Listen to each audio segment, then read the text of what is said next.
Hello, friends. Being a scholar of ancient languages and religions, mainly from the ancient Near East, I sometimes amuse myself or torment myself, as the case may be, by watching or listening to YouTube discussions and debates about the questions of the truth or falsity of religion. And, this is a matter close to my heart since studying religion, well, specific religions, obviously, has been part and parcel of my entire life and especially my adult working life. And also I have a personal interest in religion for other reasons, which means that, you know, I, I like to hear people talk about this stuff, and the question of whether or not religious traditions of any sort are relevant and have some sort of truth to them and are relevant to humanity. It's a super important question, which is why I like to listen to this stuff. And in so doing, I've noticed some recurring problems. A lot of the stuff you hear obviously isn't that good, and there are some very, very clear exceptions from both the religious and not so religious sides. There are clear exceptions, but many people discussing these things here on YouTube do it in a way that I find lacking. And I want here to highlight a couple of things that I think tend to warp these discussions and make them less useful than they might otherwise have been. The first one, and the simplest one, obviously, is the fact that so much YouTube content focused on the question of, is religion true, is based on discussing one specific religion, i.e. Christianity, almost always Western Christianity, and in many, many cases, specifically American evangelical Christianity. There are certainly some sociological reasons for this. Many prominent atheist YouTubers are ex-American evangelicals, and that sort of rubs off on their chosen targets, of course. And also it's because evangelicals are very often very into apologetics. Lots of the Christian apologetics you see online is either based in evangelicalism or certain types of more radical Catholicism. So that's one thing. It's focused on one religion, so much of it, which sort of skewers the perspective. It starts by discussing things like evidence for the resurrection of Jesus, which isn't, if you're discussing evidence for resurrection of Jesus, the resurrection of Jesus, you're not discussing religion. You're discussing one specific historical claim, no more, no less. You're not discussing the truth of religion.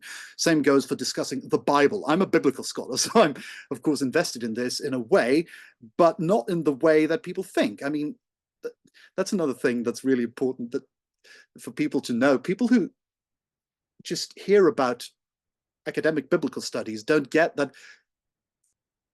there's not many of us spend much time, that is, not many of us academic biblical scholars spend much time asking ourselves the truth of the Bible. That's not really what most academic scholars are actually into, either pro or con for that matter, at least not as academics.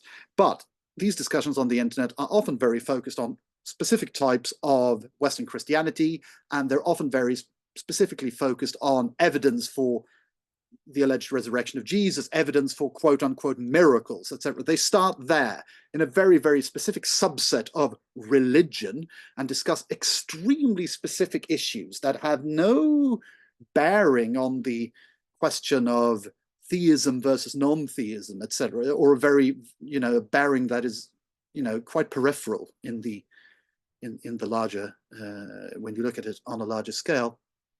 And if it's not, if it's not Christianity, it tends to be Islam, because of, statistics in the world. But again, if you're discussing Christianity, specifically Western Christianity, specifically mostly Protestant Christianity or evangelical Christianity specifically, and a bit of Islam, you're not discussing religion. You've sort of presupposed parts of the story there, which in and of itself makes the debates less interesting from a philosophical point of view, which brings me to the second thing, that of philosophy. Because so many of these debates about religion start in totally the wrong angle, as far as I'm concerned, at least. They start with stuff like, if they don't start with, you know, did Jesus exist? He did, by the way. Was he resurrected? Which is a wholly different question, and one only relevant to one specific religion. They don't, instead of starting with that, they should be starting with, or even, does God exist? They should be starting with something else. They should be starting by discussing the nature of consciousness and the nature of reality. Because if you don't have those two questions clear in your mind, you can't be discussing anything. The basic question is not, was Jesus resurrected? The basic question is not, was Muhammad the prophet of Allah? The basic question is not, does God exist? The basic question is, what is the nature of consciousness and reality? Those are the basic questions with which you have to start. You have to start with the question of materialism contra idealism, for example. That's what you have to start with.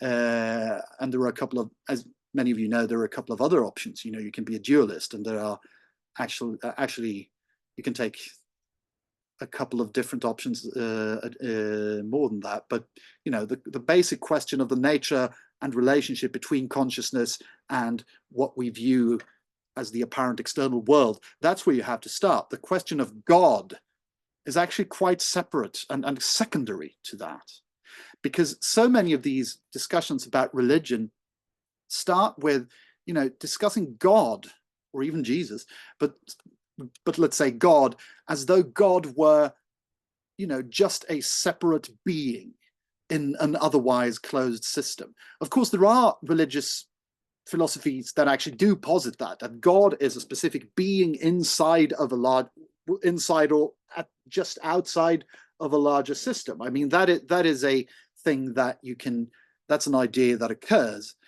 but it's not, it's not the exclusive description of what religion is. Not at all. Not at all.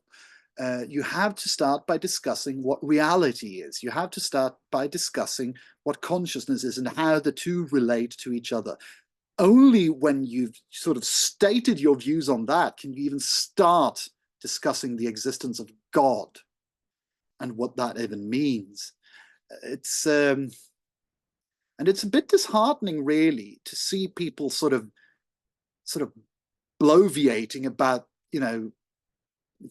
well, we have so and so many pieces of evidence for Jesus's resurrection, and not discuss whilst just ignoring, well, what human consciousness even is, which is, I would say, a much more important question. So these are a couple of things that have been irking me when I've sort of scoured YouTube for religious and anti-religious polemics. I kind of hope you agree with some of my points. Thanks for listening.